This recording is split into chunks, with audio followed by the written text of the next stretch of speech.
Right. Janagama జిల్లాలో దారుణం చోటు చేసుకుంది. ఒక బేకరీలో ఇద్దరు మైనర్లపై 5 యువకులు అత్యాచారానికి పాల్పడ్డారు. సైదాబాద్ పునరావాస కేంద్రం నుంచి జనగామకి పారిపోయి వచ్చిన ఇద్దరు బాలికలను ట్రాప్ చేసి అత్యాచారానికి యువకులు పాల్పడ్డారు. దీంతో బాలికలకు పోలీసులు సమాచారం అందించారు. దర్యాప్తు చేపట్టిన పోలీసులు 5 యువకులు అదుపులోకి తీసుకొని ఫోక్సో కేసు నమోదు చేసి విచారణ చేపట్టారు.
రైట్. జనగామ జిల్లాలో దారుణం చోటు చేసుకుంది. ఒక బేకరీలో ఇద్దరు మైనర్లపై 5 యువకులు అత్యాచారానికి పాల్పడ్డారు. ఇక సైబరాబాద్ పునరావాస కేంద్రం నుంచి జనగామకి పారిపోయి వచ్చిన ఇద్దరు బాలికలు ట్రాప్ చేసి యువకులు అత్యాచారం చేసినట్టు తెలుస్తుంది. దీనికి సంబంధించి పూర్తి అప్డేట్స్ అందించేందుకు వరంగల్ నుంచి మా ప్రతినిధి స్వామి మనకి ఫోన్ లైన్లో సిద్ధంగా ఉన్నారు. స్వామి, చెప్పండి పూర్తి అప్డేట్స్ ఏంటి?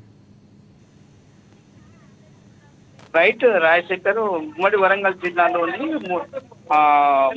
నిన్నగాక మొన్న కూడా వరంగల్ నగరం మహానగరంలోని కూడా ఒక సంఘటన చోటు చేసుకుందండి. ఇదే తరహాలో కూడా ఒక అమ్మాయికి బీరులు తాపించి ఒక హోటల్లో అత్యాచారానికి పాల్పడ్డ దుండగులైతే అది ఘటన మరవక ముందే జనగామ జిల్లాలోని కూడా 5 అబ్బాయిలు 2 అమ్మాయిలను కూడా ఆ హోటల్లోకి తీసుకొచ్చి అత్యాచారం చేసినట్లు కూడా ఆ సైదాబాద్ పోలీసులు అయితే చూస్తున్న పరిస్థితి కనపడుతుందని చెప్పుకోవచ్చు. అది జనగామ జిల్లాలోని ఒక హోటల్లో కూడా ఈ ఘటన అయితే చోటు చేసుకుందని చెప్పుకోవచ్చు. ప్రస్తుతానికైతే అక్కడ మాత్రం అంటే జనగామకు సంబంధించిన ఒక హోటల్లో ఈ వివిధ రకాలకు సంబంధించిన ఆ బాలికలను అంటే ట్రాప్ చేసి అత్యాచారానికి అయితే 5 యువకులు అయితే పాల్పడారని చెప్తున్న పరిస్థితి కనపడుతుంది. ఇది సైదాబాద్ పునరావాస కేంద్రానికి కూడా ఒక బాలికలను అయితే అక్కడ తీసుకెళ్లి వదిలినట్టు కూడా తెలుస్తా ఉంది. ప్రస్తుతానికైతే ఆ విషయాన్ని అధికారులకు చెప్పి బాలికలు అయితే పోలీసులకు అయితే ఫిర్యాదు చేసిన నేపథ్యం అయితే ఉందని చెప్పుకోవచ్చు. ఇప్పటికీ 5 యువకులు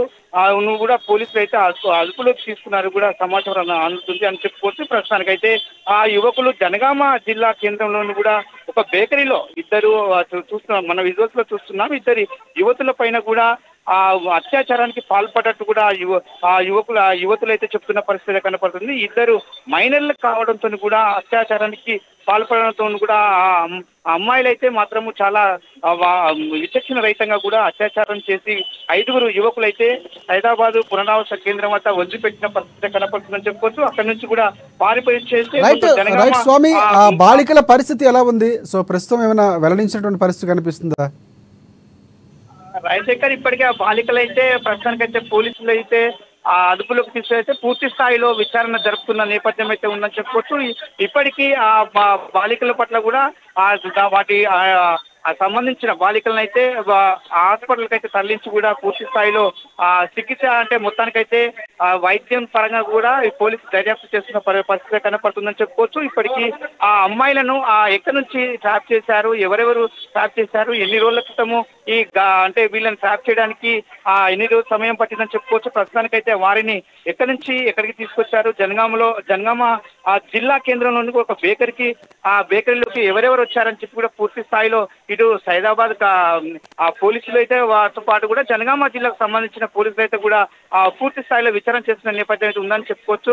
రాజశేఖర్, ఇప్పటికీ మొత్తం తెలంగాణ రాష్ట్ర వ్యాప్తంగా కావచ్చు, ఉమ్మడి వరంగల్ జిల్లాలోని కూడా ఇటువంటి అంటే మొత్తం కఠిన చట్టాలు వచ్చినప్పటికీ కూడా రోజు రోజుకు అమ్మాయిల పైన కూడా అగత్యము, ఇది అత్యాచారాలు, నేరాలు బాగా పెరుగుతున్నాయని చెప్పుకోవచ్చు. పూర్తి స్థాయిలో కూడా దీనిపైన కూడా మొత్తానికైతే ఇంటెలిజెన్స్ కూడా క్రైమ్ పోలీసులు అయితే ఆరా తీసి కూడా ఇటు ఘటనల పైన కూడా ఎవరైతే ఘటనకైతే పాల్పడ్డారో వాళ్ళని కఠినంగా శిక్షించాలని చెప్పి కూడా ఇప్పటికే కొంతమంది కోరుతున్న పరిస్థితి కనపడుతుందని చెప్పుకోవచ్చు. ప్రస్తుతానికైతే ఇద్దరు మైనర్లకు చెందిన ఈ బాలికలు అయితే ఈ జనగామ పోలీసులు అయితే ఆశ్రయించిన పరిస్థితి కనపడుతుంది. పూర్తి స్థాయిలో కూడా ఈ జనగామ సంబంధించిన జిల్లా పోలీసులు అంటే ఫోక్సో చట్టం కూడా నమోదు చేశారు అక్కడ. ఎందుకంటే బాలికలు మైనర్లు కావడంతో ఫోక్సో చట్టం నమోదు చేసిన పరిస్థితి కనిపిస్తుంది. వారిని కోర్టుకి ఎప్పుడు ప్రొడ్యూస్ చేసే అవకాశం కనిపిస్తుందా? యువకులకు సంబంధించి డీటెయిల్స్ ఏమైనా ఎక్కడి నుంచి వచ్చారో, బేకరీలో ఎప్పటి నుంచి పనిచేస్తున్నారో ఏమైనా పోలీసులు ఆరా తీస్తున్నటువంటి పరిస్థితి కనిపిస్తుందా? రాజశేఖర్, ఇప్పటికైతే ఆ యువకులను పోలీసు అదుపులోకి ఉన్నట్టు కూడా తెలుస్తా ఉంది. ఆ యువకులు మాత్రము వారి పైన కూడా మైనర్ల పైన అత్యాచారం ఘటన జరిగిందని చెప్తున్న పరిస్థితి కనపడుతుంది. ఎందుకంటే బాలికల వాంగ్మూలం తీసుకొని మాత్రము ఆ 5గురి పైన కూడా ఆ పోక్సో చట్టము కేసు నమోదు చేసినట్లు కూడా పోలీసులు ఇప్పటికే వెల్లడించారు. మొత్తానికైతే పూర్తి స్థాయిలో ఇవాళ విచారణ జరిపి కూడా రేపు వీళ్ళని కోర్టులో ప్రొడ్యూస్ చేసే అవకాశాలు అయితే ఎక్కువ కనపడుతున్నాయని చెప్పుకోవచ్చు. పూర్తిగా ఇలాంటి చర్యలు అంటే నిన్న వరంగల్ మహానగరంలోని కూడా ఓయో హోటల్లో కూడా ఇలాంటి ఘటన మరవక ముందే మరో ఘటన కూడా చోటు చేసుకోవడం చాలా విచారణకరమని చెప్పి కూడా మొత్తానికైతే ఇప్పటికీ ప్రజా సంఘాలే కావచ్చు, ఇటు విద్యార్థి సంఘాలే కావచ్చు, మహిళా సంఘాలే కావచ్చు అయితే వాపోతున్న పరిస్థితి కనపడుతుంది. మహిళలకు లక్షణం లేకుండా పోతుందని చెప్పి కూడా వాళ్ళు ఆవేదన వ్యక్తం చేస్తున్న పరిస్థితి కనపడుతుందని చెప్పుకోవచ్చు. రాజశేఖర్, థ్యాంక్స్ ఫర్ అప్డేట్స్ స్వామి. మొత్తానికి మహిళలకు భద్రత ఉందా అని ప్రశ్నించే విధంగా వరుస సంఘటనలు జరుగుతున్నాయి. ప్రభుత్వం కూడా పూర్తి స్థాయిలో చర్యలు తీసుకుంటామని చెబుతుంది. కానీ ఇలాంటి బాలికలకు సంబంధించి ఎక్కడి నుంచి వచ్చారు, అసలు 5గురు యువకులు ఎలా ట్రాప్ చేశారు, దీనికి సంబంధించి కూడా ఇంకా పూర్తి డీటెయిల్స్ తెలియాల్సి ఉంది. వారిపై ఫోక్సో చట్టం ఏదైతే ఉందో దానికి సంబంధించి నమోదు చేసినటువంటి పరిస్థితి కనిపిస్తాం.